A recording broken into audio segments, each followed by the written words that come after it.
함께 합독하도록 하겠습니다. 시작. 그의 아들에 관하여는 말하면 육신으로는 다윗의 혈통에서 나셨고 성결의 영으로는 죽은 자 가운데서 부활하사 능력으로 하나님의 아들로 선포되셨으니 곧 우리 주 예수 그리스도시니라. 아멘.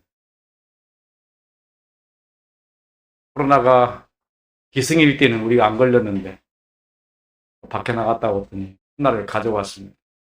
여러분에게는 선물이 안 될 줄 믿습니다. 그리고 코로나 병원에 갔더니 내가 예배 드려도 되느냐? 아무 이상 없다고 그러는데 말이 아닌 것 같아요. 많이 아프더라고요. 조심하시고 오늘 예배 끝나고 밖에 나가 있을 테니까 알코올 좀 뿌린 다음에 공부 좀 하시고 제가 밖에 나가면서 캐나다 및 여러 나라를 다니면서 교회마다 많이 가봤습니다. 그거 느낀 게 있어요.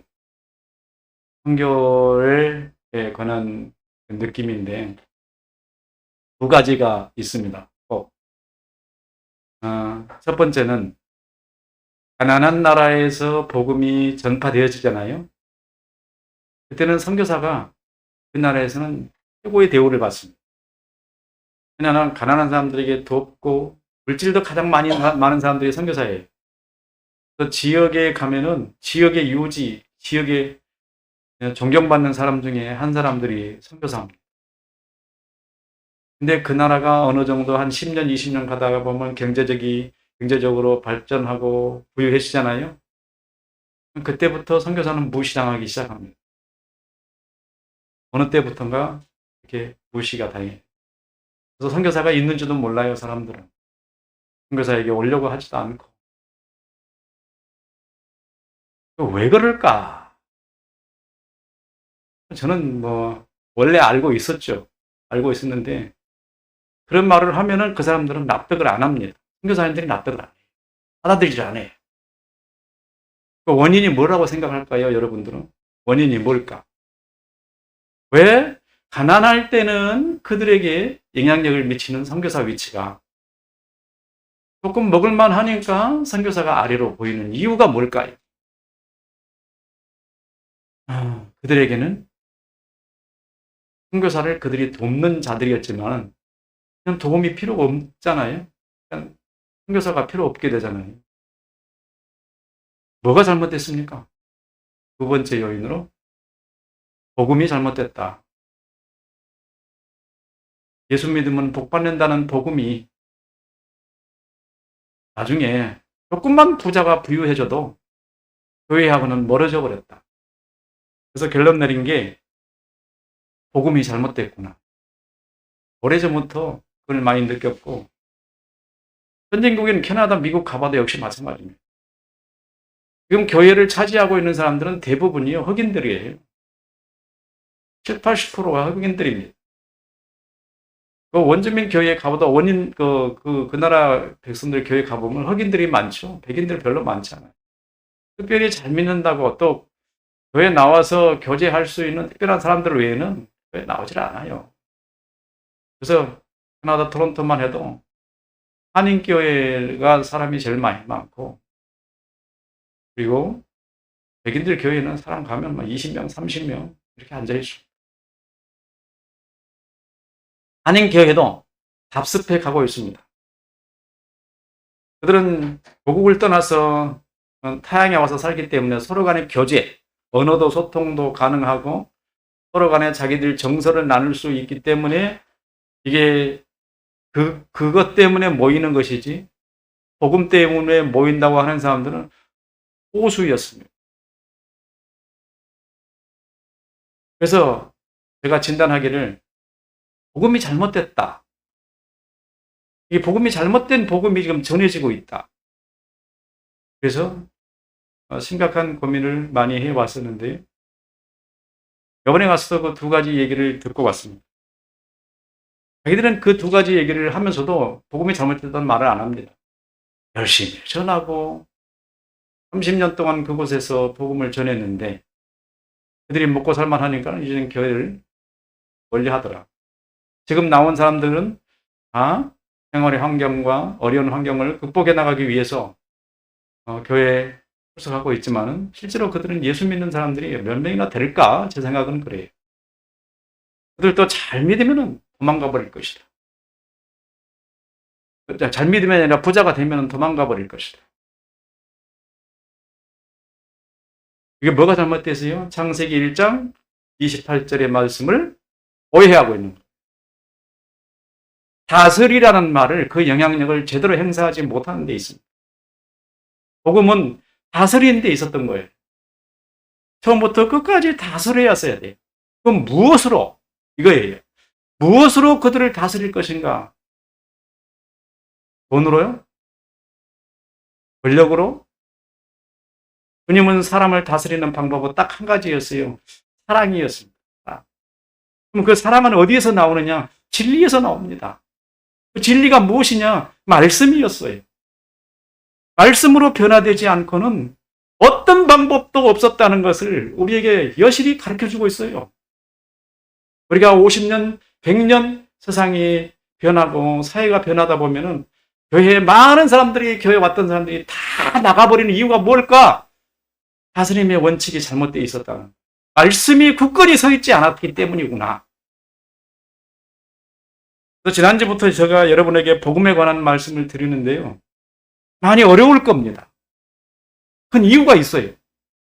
사도 바울이 복음을 전할 때 헬라어로 복음을 전합니다. 헬라어로 전하는 복음은 히브리어 개념으로 이해하려면 무척 어려워요. 그리고 이것은 히브리 사람들에게는 전혀 맞지 않은 언어입니다. 그래서 바울이 전한 복음은 사실 굉장히 수준 높은 학자들이 읽을 수 있는 내용입니다. 근데 이게 평신도들에게 전해졌어요. 근데 그들이 그 이야기를 듣고 변화를 받고 새 사람이 되었단 말입니다. 저는 항상 이것을 생각할 때마다 도저히 납득을 못했어요. 저들이 어떻게 예수 믿는 사람들이 되었을까? 미련한 사람들이, 지식이 없는 사람들이. 여기서 고백을 하는 거예요. 성령이 아니면 이 일은 할 수 없다. 사람 그들의 능력으로는 도저히 믿을 수 없는 지식을 그들은 받아들였어요. 이해하고 있었고, 그리고 그것을 통해서 예수 그리스도의 사람이 되었단 말이에요. 이런 완전히 개념이 다른 이런 복음적 토대 위에서 엄청난 고통의 나라를 우리가 보내고 있지요. 복음이 이렇게 완전히 다른데 예수 믿으십시오. 구원받습니다. 복받습니다. 믿으면 잘 됩니다. 이거는 복음이 아니었고 미신 종교였어요. 지난주부터 여러분에게 말씀을 드립니다. 행위 언약이 얼마나 굳건하고 중요한 것인지를 모르는 사람들, 이거를 깨뜨리려고 하는 사람도 있고요. 이게 아담에게 주어진 철저한 인간의 모든 원칙이었고 이게 삶의 기준이었던 건데 그걸 깨뜨리려고 하는 사람들도 있었다는 것을 볼 때마다요. 이게 기독교인가 말이에요. 이런 얘기까지 드린단 말. 복음의 토대가 잘못돼 버리면은 아무리 그 사람들이 예수 잘 믿어도 주님께서 새 옷을 그들에게 준비해 주지 않습니다. 고린도전서 14장에 기록했던 사도 바울이 한 말이에요. 너희가 이 복음의 진리를 제대로 믿지 않으면 역으로 말하는 거예요. 이 복음의 진리를 제대로 믿지 않으면 하늘로부터 오는 새 옷을 입을 수 없다. 이것이 제가 다녀볼 때마다 느끼는 충격이에요. 너무 잘못됐다. 그렇다고 전 세계 교회들에게 이런 말을 할 수도 없고 말이에요. 하지만 속상하지만은 또 저 외에 다녀보면 많은 분들이 정말로 정직한 분들이 많습니다. 정직하게 하신 분들. 근데 약간의 지식적 격차가 있을 뿐이죠. 정직하게 정말로 바르게 하려고 몸부림치는 분들이 있어요. 그런 분들은 어떻게 하나같이가 잘 안 돼요. 하나같이 힘들어. 제일 그들한테 자존심이 뭐가 있냐면은 도움받기를 싫어해.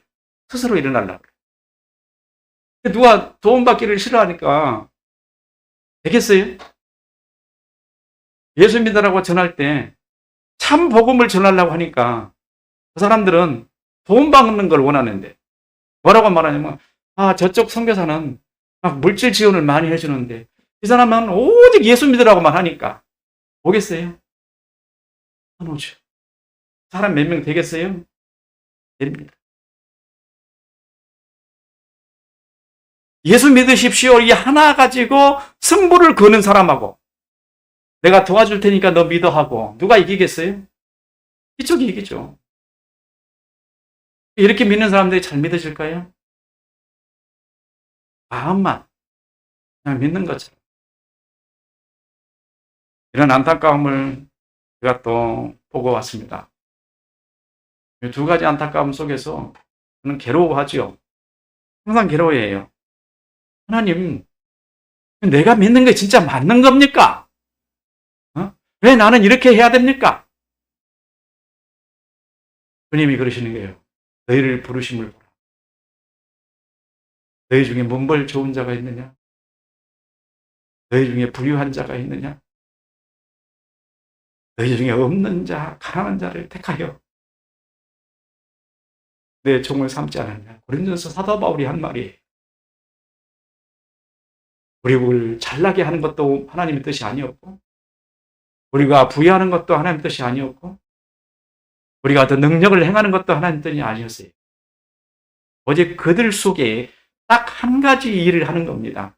새 생명을 심는 일이 하나님의 뜻이었어요. 만약에 교회가 이 일을 하지 않으면 그건 교회가 아니라는 거예요. 오늘도 여러분에게 지난주에 있어 복음에 관한 이야기를 여러분에게 말씀을 드릴 겁니다. 아마 시간이 좀 많이 걸려도 제가 전해보니까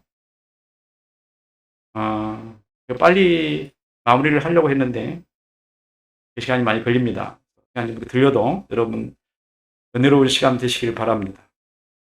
지난주에 제가 어디까지 말씀을 드렸느냐면은 예수님이 이 땅에 오셔서 하시는 일이 무엇인가? 아담에게 주었던 행위 언약을 그대로 지키셨다는 내용이었습니다. 왜 그렇게 하셔야만 했느냐? 아담과 예수님은 같았어야 된다. 그러면 안 된다. 예수님은 하나님이시면서 아담을 입으셨어요. 아담을 취하셨어요. 그래서 예수님 안에 아담이 같이 있습니다. 예수님께서 보여주시는, 우리에게 보여주시는 것은 인성입니다. 신성은 우리에게 보여지지 않습니다. 신성을 봤다는 사람은 거짓말장이에요. 우리는 예수님의 인성을 보면서 아담을 보는 거예요. 예수님께서 주어지신 하나님과의 관계는 아담에게 주어졌던 사명이고 관계입니다.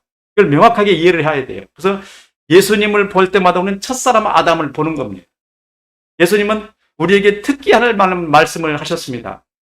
내 안에 아버지가 계시고 나는 아버지께서 말씀하신 대로 살았다. 이게 예수님의 말씀이었어요. 이게 지난주 시간에 하신 말씀입니다. 이것이 행위 언약이었어요. 행위 언약을 부정한 사람은 예수님을 새로운 신으로 만드는 사람이다. 이들은 그걸 모르고 있어요. 오늘은 마귀의 일에 관한 얘기를 여러분에게 말씀을 드릴 겁니다. 마귀는 처음부터 사람뿐만 아니라 모든 생명체를 속여서 하나님의 생명으로부터 떠나게 합니다. 마귀가 있어서, 존재해서 마귀가 하나님의 일을 대적하여 사람으로 생명을 떠나게 하느냐? 그 얘기가 아닙니다. 오해하고 들으시면 안 돼요. 마귀는 본래 없어요. 마귀는 본래 없습니다. 근데 마귀가 되어가는 모습을 여러 시간을 통해서 여러분에게 말씀을 드렸어요. 생명체라는 말은 하나님의 말씀이 붙들려 드러난 물체를 말합니다. 이게 하나님의 말씀이 붙들지 않으면 이 생명체는 존재하지 않습니다. 모든 세계는 하나님의 말씀이 만들으셨기 때문에 이건 믿음이 아니고요. 그게 사실이에요. 이 사실을 내 안에 지식이 와서 나로 믿게 하는 것이지, 이 사실을 내가 믿어서 그렇게 되는 것이 아니란 말이에요. 착각하면 안 된단 말이에요. 근데 믿음은 그렇게 그것이라고 말하는 사람들이 가르친 게 이게 잘못된 가르침이라는 거예요. 똑같은 말인 것 같은데 이 하나가요 천국이냐 지옥을 나눠버려요. 복음이. 이것은 사실입니다. 하나님의 말씀하셨기 때문에 실제로 있어요. 내가 믿을 것이냐 안 믿을 것이냐가 아니고 이건 사실인데 이 사실을 믿게 하시는 분이 하나님이란 말이에요. 나로 하여금 내 속에 지식을 주어서 이것은 하나님이 이렇게 해서 만든 것이다라는 지식을 내주어서 그 지식으로 반응하는 거예요. 이 복음이 한마디 언어 속에요. 천국과 지옥을 나눠버려요. 이렇게. 내가 믿느냐? 믿어서 사실이냐? 그게 아니고 아니면 하나님께서 내게 지식을 주셔서 이 사실을 받아들이게 하느냐 이거예요. 하나님의 말씀에 의해 붙들려 드러난 물체라는 말입니다. 이 물체에 생명이 없으면은 물체는 흐트러질 거 아니겠어요? 그리고 형체를 잃어버립니다. 그리고 모든 생명체는 하나님의 말씀에 붙들려 있다. 히브리서 1장 13절, 1장 3절. 만물을 그 말씀으로 붙드시고 여러분을 말씀으로 붙드셔요. 지금 여러분이 살아있는 게 하나님 말씀이 붙들고 있기 때문에 사는 거예요. 이거를 믿으십니까? 라고 물으면 참말이에요? 틀린 말이에요? 하나님 말씀이 여러분 지성에 들어와서 그것을 받아들이시게 만드는 분이 역사하시는 게 말씀이에요. 해도 믿어지지가 않아요. 말씀이 안 들어오면은 세상 사람에게 얘기해 보세요. 우리 말을 해도 억만금을 주면서 믿으라고 해도 못 믿어요. 돈만 받아가고 안 믿을 거라고요. 그럼 뭐예요? 거짓이지.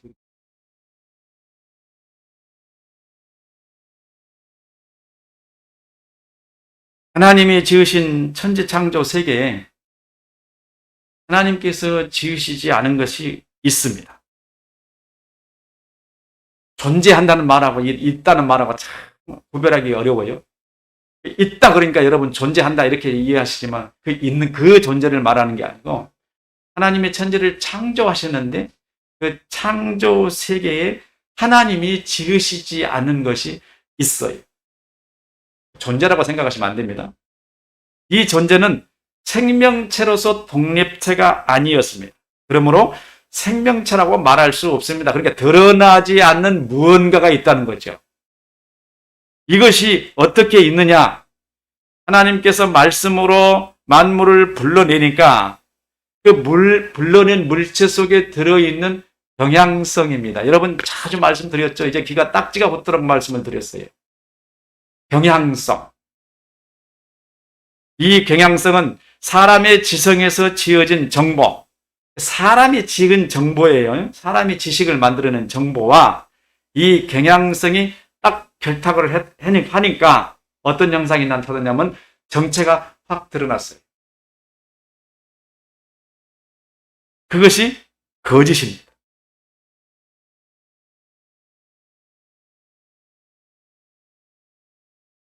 이 경향성이 하나님이 지으신 창조물에는 말씀에 의해 유지하려고 하는 상태와 이걸 보고 성향이라고 하는데 성향과 맞지 않는 말이라서 내가 어느 단어를 쓸까 고민을 많이 했어요. 이 상태도 아닌데 상태는 어떤 경향이 주어져야만 어떤 성향이 주어져야만 되는 거거든요. 성향이라는 것은 어떤 이 외부적인 영향이 있어야만 되는 건데 하나님의 말씀을 가지고 외부적인 영향이라고 할 수가 없단 말이에요. 그래서 언어가 참 힘들어요. 언어가 없어요, 사실 말하면. 그래서 성향이라고 하기는 그래서 상태라고 했는데요. 유지하려고 하는 상태. 말씀 스스로가 유지하라고 하는 게 아니에요. 피조물 상태가 스스로 유지하려고 안 합니다. 여러분 스스로 유지하려고 할 수 있는 존재가 아니에요. 여러분 살려고 몸부림을 쳐보세요. 때가 되면 다 죽어요. 그렇죠? 우리 하는 말로. 여러분이 살려고 몸부림 친다고 해서 여러분이 사라지는 게 아니란 말이에요. 누가 살게 해야 됩니까? 하나님이 살게 해 주셔야만 돼요. 기본적인 원리인데 그것과 피조물에는 그것과 두 가지가 있어요. 하나는 물을 향하여 돌아가려는 성향. 이걸 경향성이라고 해요. 성향이 아니에요. 경향성이에요. 이 경향성은 힘이 있어요.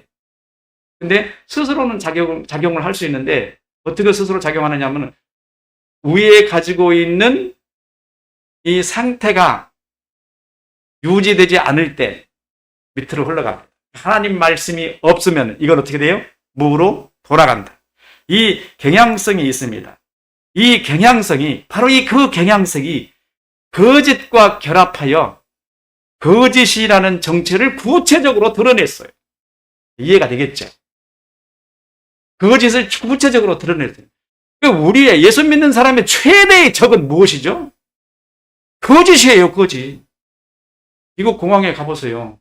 이미그레이션 검사를 하나만 통과를 할 때요.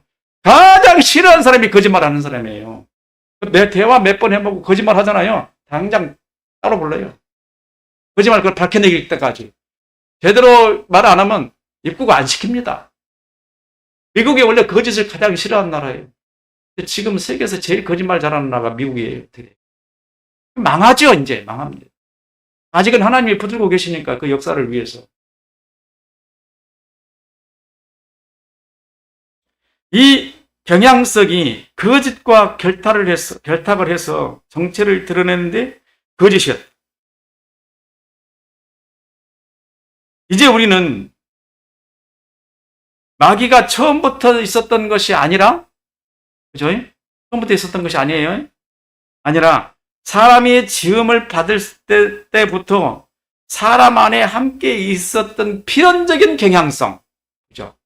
그 경향성과 그 거짓이 결합돼서 정체를 가졌는데 그 경향성은 원래 하나님이 그냥 말씀으로 붙들어내지 않고 그냥 명령 안 하면 있을 수가 없잖아요. 이게 말씀 안 하면은.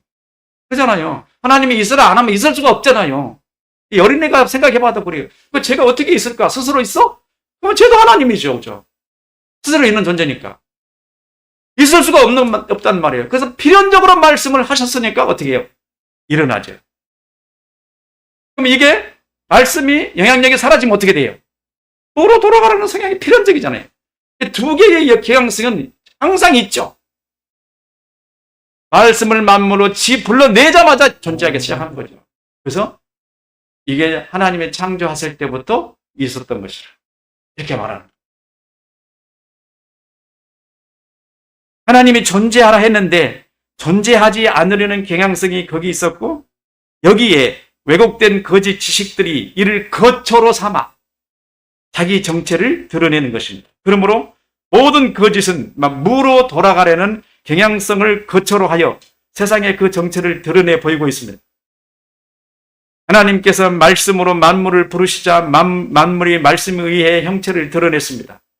그 형체가 말씀에 붙들리지 않으면 본래 무 상태로 돌아가려는 자연적 경향성을 가집니다. 그러므로 이 천하 우주 만물은 하나님 말씀에 의해 붙들려 있습니다. 말씀에 붙들려 있지 않으면 자연적으로 무로 돌아가 버립니다. 그러므로 하나님의 말씀과 존재와의 관계는 필연적입니다. 말씀으로 만물을 붙드시고 사도 바울이 명확하게 그 답을 했죠. 히브리서 기자가 사도 바울인지 누구인지는 정확하지 않습니다만 저는 사도 바울이라고 합니다. 왜냐하면 하나님이 천지를 창조하실 때 말씀으로 만물을 지으셨기 때문에 이건 진리입니다. 그러므로 저와 여러분이 지금 어떤 상태에 있습니까? 우리 선조 아담 때에는 하나님의 말씀에 의해 붙들려 있는 상태였는데 그가 타락할 때 그 시로부터 하나님의 말씀에 붙들리지 않고 존재하지 않으려는 경향성이 영향력을 드러내 무로 흩어져 가고 있습니다. 우리가 무로 흩어져 가고 있다는 거예요. 어디가? 아직 육체는요. 우리 육체는 하나님의 은혜를 주셔서 말씀으로 붙들고 계시기 때문에 낳고 죽고 낳고 죽고 낳고 죽고를 반복하는데 하나님께서 왜 이런 은혜를 계속 베푸실까요? 약속한 자식들이 있기 때문에. 우리 선조 38대가 예수를 안 믿었어요. 알고 보니까. 저희 2대 저는 예수 믿는 사람이 많았는데, 저희 부모님이 예수 안 믿었단 말이에요. 근데 하나님이 그를 낫게 하셨어요. 누구 때문에? 그 때문에. 우리 부모에게는 죄송합니다만. 그래서 제가 태어나는 게 지구를 새로 만드는 것보다 더 힘든 과정을 하나님은 하셨어요. 안 낳아도 되는 사람들을 낫게 하신단 말이에요. 선조들. 누구를 지명하셨죠? 여러분. 이름도 알지 못하시는 여러분을 하나님은 그때 지명하시고, 여러분이 태어나기까지 여러분 선대를 계속 세상에 있어서 치욕에 가는 고통을 당하게 하셨어야만 했단 말이에요. 우리는 그들이 얼마나 미안한지 모르지만은 하나님이 나를 택하셨단 말이에요. 뭐 때문에? 하나님은 나를 사랑하셔요. 나로 말미암아 무슨 일을 하시려고? 짧은 시간이지만은 세상을 다스리는 일을 나로 말미암아 하시고 싶었던 거예요.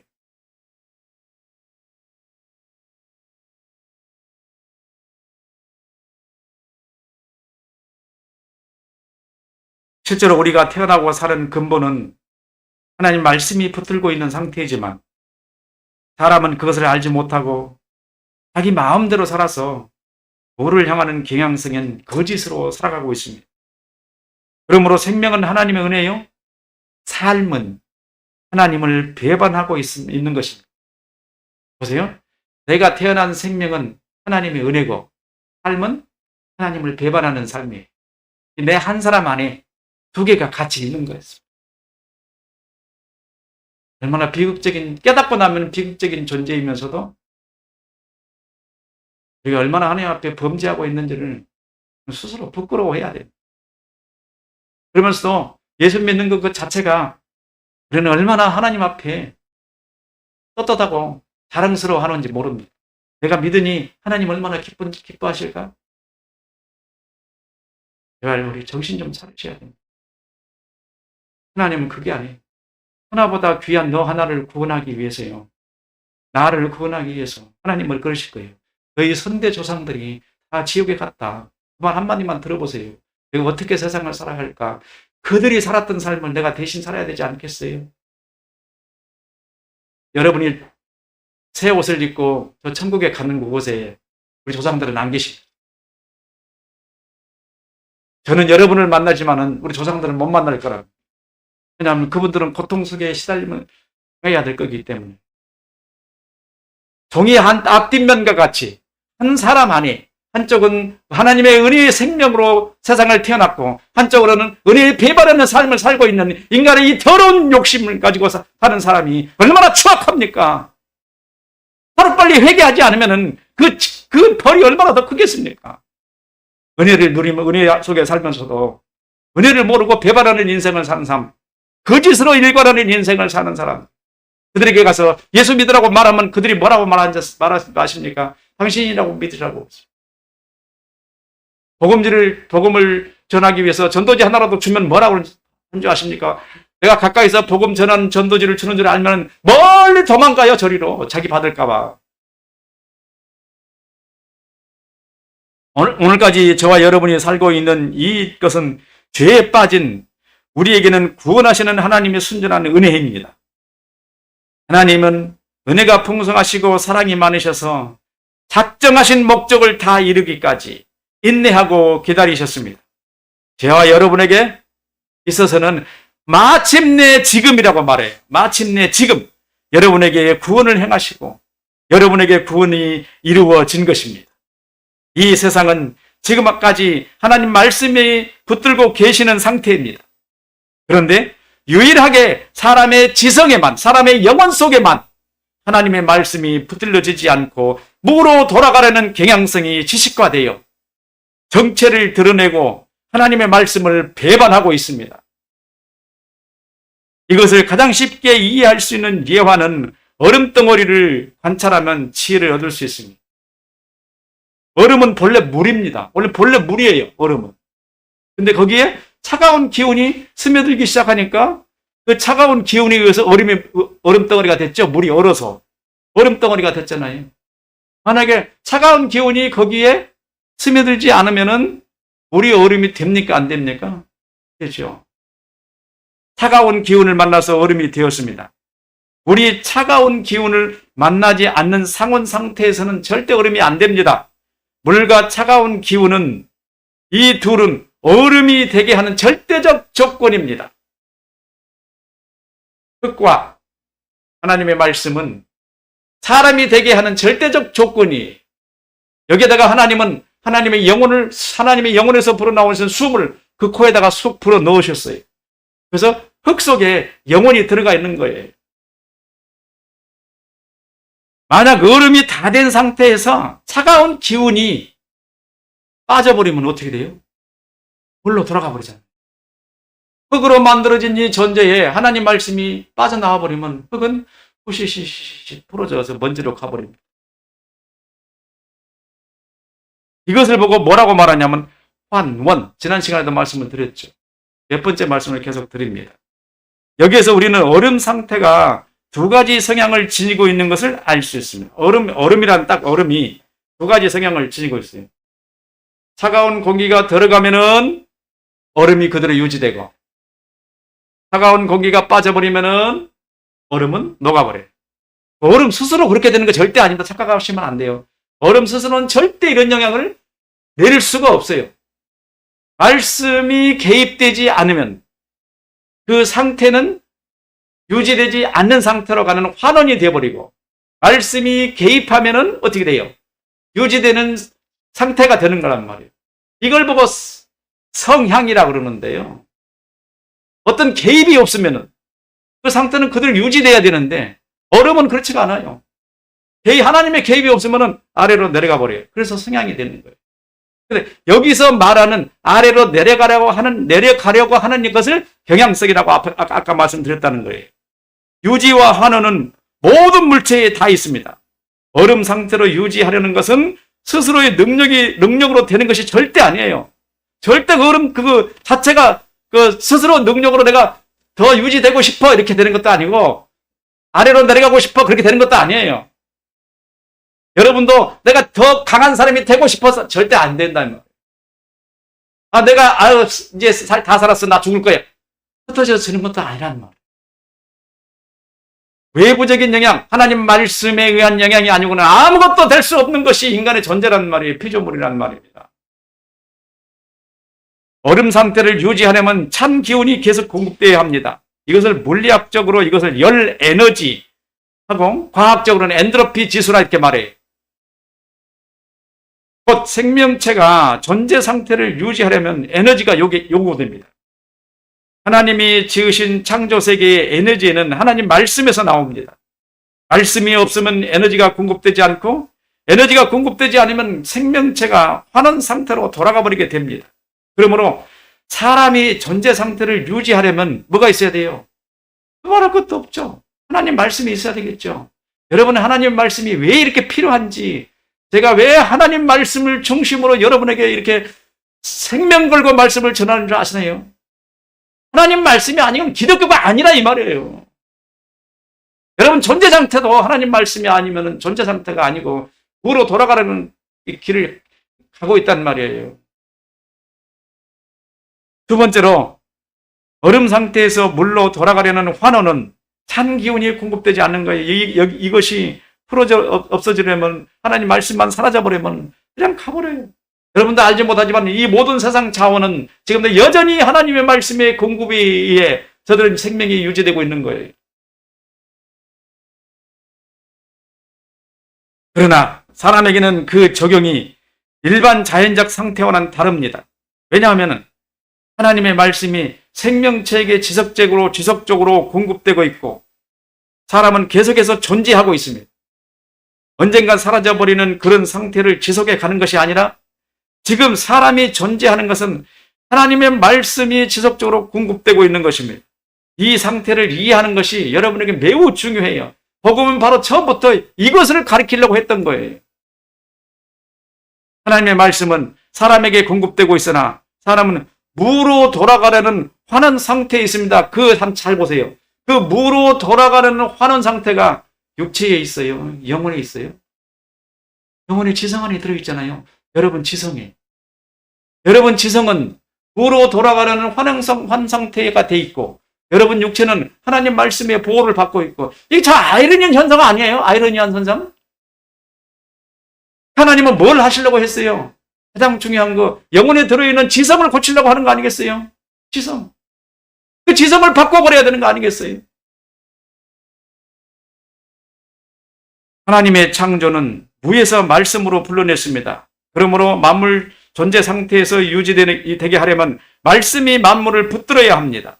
얼음이 찬물을 붙들 수 없는 것처럼 만물이 하나님의 말씀을 붙들 수 없습니다. 우리가 하나님 말씀을 절대 붙들 수 없어요. 그래서 하나님이 일을 하셔야 돼요. 여기에 이제 가장 중요한 복음의 핵심이 나오는 거예요. 그 얘기를 오늘 다 못해요. 다음 시간에 말씀드릴 건데. 그래서 말씀드리면 가장 중요한 핵심은 뭐예요? 그 영혼의 지성에 뭐가 심겨져야 돼요? 새 생명이 심겨져야 한단 말이에요. 말씀의 씨, 복음의 씨가. 그래서 거짓된 그 지성에 들어있는 그 정체가 거기서 자리를 잃고 사라지게끔 만들어야 하는 거 아니겠어요? 그래야 여러분이 육체까지 같이 하나님 나라의 새 생명 사람이 되지 않겠습니까? 거기에 그 새 생명에 심겨지지 않고 어떻게 여러분 육체가 새 옷을 입기를 기대하십니까? 말씀이 만물을 붙들지 않으면 그시로부터 무로 돌아가는 성향이 작동합니다. 이 만물이에요. 말씀이 붙들지 않으면. 이런 성향은 참 얼음에 찬 기운이 공급되지 않아서 자기 상태를 유지하지 못하고 원래 물 상태로 돌아가는 것입니다. 피조물이 존재하지 않으려는 성향을 드러내는 것은 하나님의 말씀에 붙들리지 않는 경우에 나타나는 현상입니다. 여기에 우리는 오해하면 안 되는 중요한 말씀과 만물의 역할에 대해서 잘 이해를 해야 됩니다. 만물이 존재 상태를 유지하려면 만물이 하나님 말씀을 붙들지 못한다. 여러분이 하나님 말씀을 붙들지 못한다. 이게 핵심이에요. 잘 알아야 돼요. 절대 붙들지 못합니다. 내가 하고 싶어서 되는 게 아니라는 말이에요.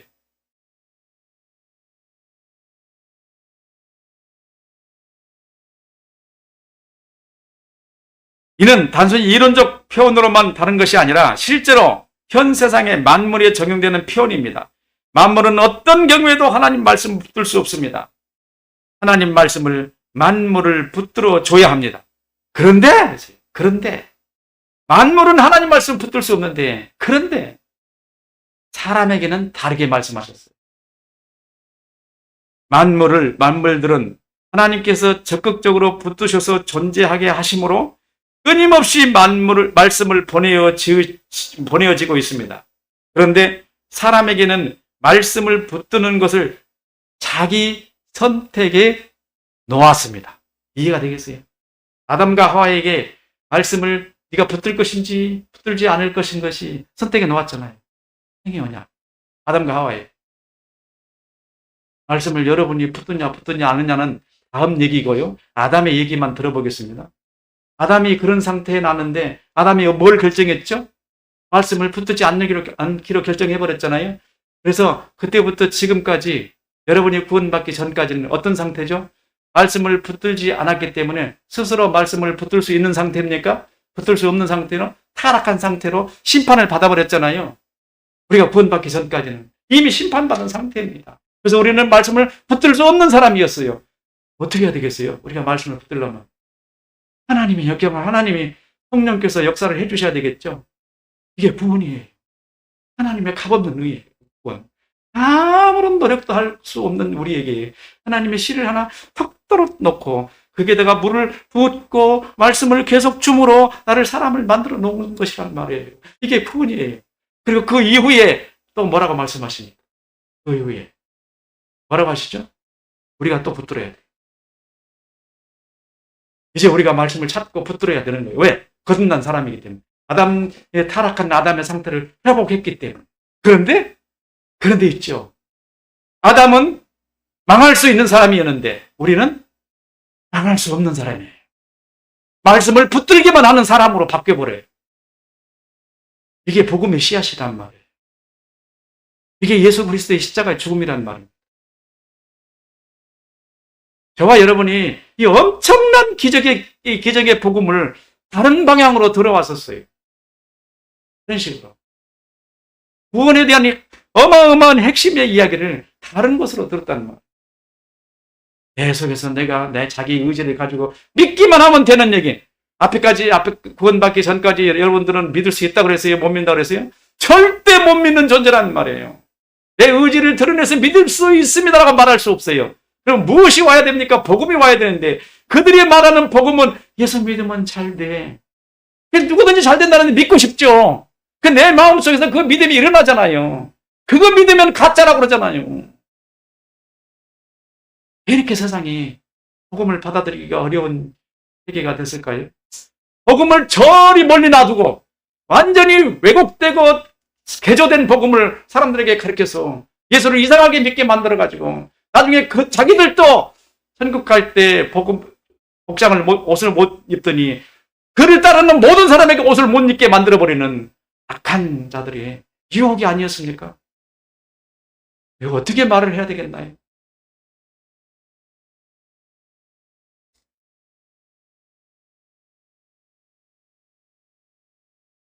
만물들은 하나님께서 적극적으로 붙드셔서 존재하게 하심으로 끊임없이 말씀을 보내어지고 있습니다. 그런데 사람에게는 말씀을 붙드는 것을 자기 선택에 맡겼습니다.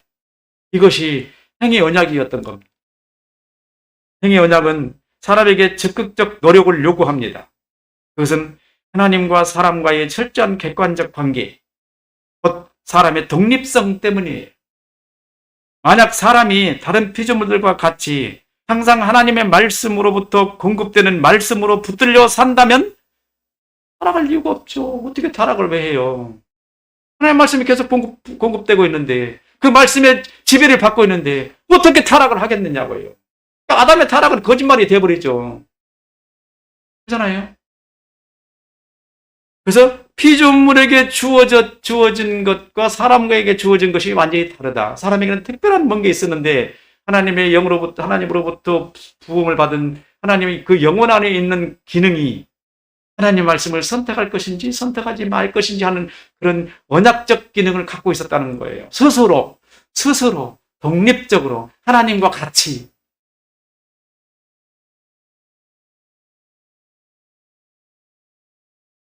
이런 관계에서 타락할 이유가 전혀 없는데 이런 관계에서 사람의 독립성도 없을 겁니다.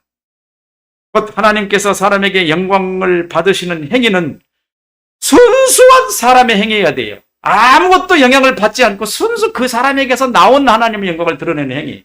그러면 한번 생각해 보세요. 하나님께서 지으신 존재 중에서 스스로 하나님께 영광을 돌리려면 그 안에 뭐가 있어야 되겠어요? 하나님과 같이 지식을 생성할 수 있어야 되고 지적 기능을 가진 존재여야 되지 않겠습니까? 사람을 제외한 어떤 존재가 그런 지적 기능을 가진 존재가 있습니까? 아무것도 없잖아요. 사람뿐이잖아요. 사람이 가진 지적 기능, 영혼 안에 있는 그 기능인데 말이에요. 그 지식이 올바르고 하나님을 알고 있어야 하나님께 영광을 돌리죠. 하나님 모르는데 어떻게 하나님께 영광을 돌리겠어요? 어떤 하나님인지도 몰라. 하나님에 관한 개념도 잘 몰라. 이해도 잘 못하고 있어. 그들이 하나님께 영광을 돌리겠어요? 못 돌리죠. 이것을 보고 독립성이라고 그래요. 순수한 독립성.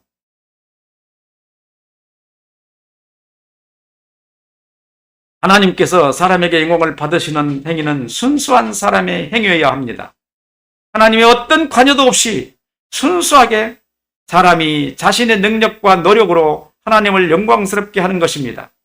하나님께서 사람으로 영광을 돌리게 하도록 지으셔서 사람의 영광을 돌린다면 이는 순수하지 않고 하나님께서 사람에게 이렇게 조절을 해가지고 프로그램을 만들어서 나중에 얘가 하나님께 영광을 돌리도록 이렇게 했다면 이게 하나님의 기쁨이겠어요? 그래서 우리가 흔히 말하는 로봇에 불과합니다.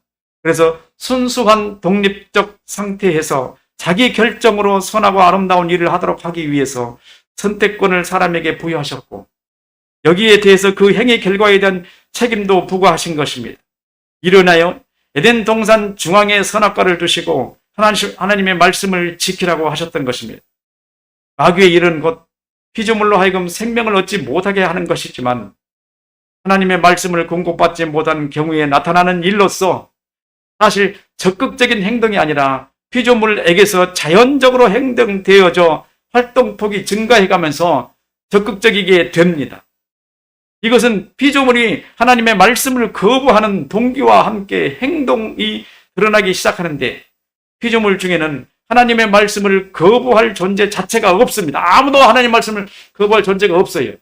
곧 사람을 제외한 어떤 피조물도 자의식 결정권을 가진 존재가 아니라는 것입니다. 왜냐하면 하나님께서 모든 피조물을 완전하게 지으셨기 때문이에요. 하나님의 창조는 완전성을 표현합니다. 창조 그 자체가 완전합니다. 곧 하나님은 완전하시기 때문에 그가 하신 모든 일이 완전합니다. 그래서 저는 이 구원의 완전함을 보면서 정말로 놀라요. 이 구원의 완전함. 그 구원이 뭘까? 제가 구체적으로 들여다보니까요. 너무 엄청난 일을 하셔요, 하나님이. 어마어마한 일을 하셔요. 내가 상상할 수 없는 그런 일들은 하나님은 계획하시지만은 정말로 내가 생각해도 상상할 수 없는 일이에요. 어떻게 우로 돌아가는 경향성을 하나님이 없애버리실 수 있을까? 어떻게? 무엇이 가능할까? 과학으로 천만의 말씀 할 수 없잖아요. 이게 아무런 영향을 주지 않아도 무로 돌아가지 않아요. 하나님 말씀하시지 않아도 무로 돌아가지 않는단 말이에요. 그 상태를 하나님이 만드시려고 이 일을 하시는 거예요. 존재가 영원하도록 어마어마해버려요. 여러분이 구원받은 상태, 여러분의 영혼에 하나님 말씀의 지성이 들어왔더니 여러분 존재는 영원해버려요. 와, 여러분이 어떤 상태에 나도 무로 돌아가지 않는단 말이에요. 이해가 됩니까 그게? 아무리 생각해도 이해가 안 되는 그 일을 어떻게 하실 수 있느냐 말이에요. 나중에 알고 보니까 그 일은 자신의 희생이 아니고는 불가능했던 거예요. 자신의 희생으로 무로 돌아가려는 경향성을 완전히 사로잡고 그 일이 피조물에게서 나타나지 않게 하시는 거예요. 불러내는데 그게 스스로 존재하게만 하셔버리는 거예요. 그래서 스스로 존재라는 게 무엇인가를 내가 이해를 했어요. 이걸 없애버리니까 스스로 존재하는구나. 피조물에게 그걸 적용시키는 하나님의 형상이었던 거예요. 소름 끼쳐버리잖아요. 어마어마. 이 하나님이시고 하나님이 이 일을 사람에게 하셨구나. 제가 감동이 돼가지고요. 잠을 이룰 수가 없었더라고요, 그때. 하나님이 이 일을 하시네. 이분이 하나님이시네. 그 전능하신 하나님과의 우리가요, 동일한 이름을 쓸 수 있는 상태가 와버립니다. 스스로 존재하는 상태. 하나님과 그때 우리는 지혜가 밝아서 하나님은 영원한 분, 우리는 만들어진 존재라는 것이 딱 새겨져 있어요. 절대 이걸 놓지 않습니다. 하나님을 영원히 존경하게 되죠. 마귀의 일이 뭐였죠? 우리 지성에서 생성하는 거짓과 결탁에서 무로 돌아가게 하는 것을 사로잡히게 하는 것이 마귀의 일이었잖아요. 예수님은 바로 그 일을 해결하시라고 이 땅에 부르심을 받은 겁니다. 복음이 뭐지요? 여러분이 이 세상에서 잘 먹고 잘 사는 거였던가요? 복음이 여러분의 육체의 단순한 구원이었던 건가요? 여러분의 어마어마한 그 정체를 여러분에게 심어주시기 위해서 하나님이 복음의 씨앗을 만드셨던 거예요. 마치 이단 같잖아요, 제 얘기가. 전혀 다른 데서 들리지 않은 얘기 같지 않습니까? 이것이 예수 그리스도의 복음의 사역입니다. 다음 시간에는 예수께서 십자가에 못 박혀 죽으심에 관한 얘기를 할 텐데요. 한 말씀만 여러분에게 더 드리겠습니다. 그 존재는 자기 의식의 자기 결정으로 하나님으로부터 오는 생명을 버릴 권세와 계속 누릴 권세를 가진 거예요. 들어보세요. 자기 결정으로 하나님으로부터 오는 생명을 버릴 권세와 계속 누릴 권세를 가진 존재. 누구죠? 아담의 표준이었던 예수님이 그 말씀을 하셨어요. 요한복음 10장 17절에 내가 내 목숨을 버리는 것은 그것을 내가 다시 얻기 위함이니 이로 말미암아 아버지께서 나를 사랑하시. 제가 목숨을 버리셨더니 하나님이 사랑하신대.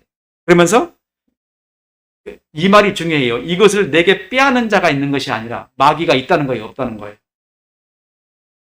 그것을 내가 다시 얻기 위함이니, 아니, 그것이 아니라 내가 스스로 버리노라. 나를 버릴 권세도 있고 나는 나를 버릴 권세도 있고 다시 얻을 권세도 있으니 이 계명은 아버지에게서 따라 사세요. 내 아버지에게서 받았노라. 여러분이 구원받은 사람이라면 아버지가 여러분에게 그 계명을 주신 거예요. 하나님이. 스스로 버릴 권수도 있고 얻을 권수도 있어요. 선택받은 사람에게 주어지는 어마어마한 권세 아닙니까? 주님이 이거를 가지셨어요. 그래서 그걸 누리시기 위해서 아담에게 있었던 그 권세를 누리시기 위해서 어떻게 하셔요? 마귀를 이기죠. 마귀에게 죽음을 당하면서 죽음을 완전히 이겨버리시고 사흘 만에 나셔버리잖아요. 하나님이 하신 일이 뭔가? 주님이 하신 일이 뭔가요? 여러분, 세상에서 이해할 수 있는 어마어마한 일이었어요. 이 일을 주님이 여러분에게 보여주고 계시는 겁니다. 이 복음의 가치가 얼마나 여러분에게 위대하고 놀라운 것인가를 여러분 영혼 속에 새겨지시는 참 놀라운 역사가 여러분에게 있기를 주님의 이름으로 축원합니다. 기도하겠습니다. 영광을 받으시기에 합당하신 주님, 주님은 우리를 구원하시기 위해서 당신의 몸을 아낌없이 내어놓으셨습니다. 그리고 사단을 이기시며 사망을 이기시고 새로운 세계를 우리에게 허락하셨습니다. 영원히 영광을 받으시고 우리로 당신의 뜻대로 살게 하옵소서. 예수님 이름으로 기도합니다. 아멘.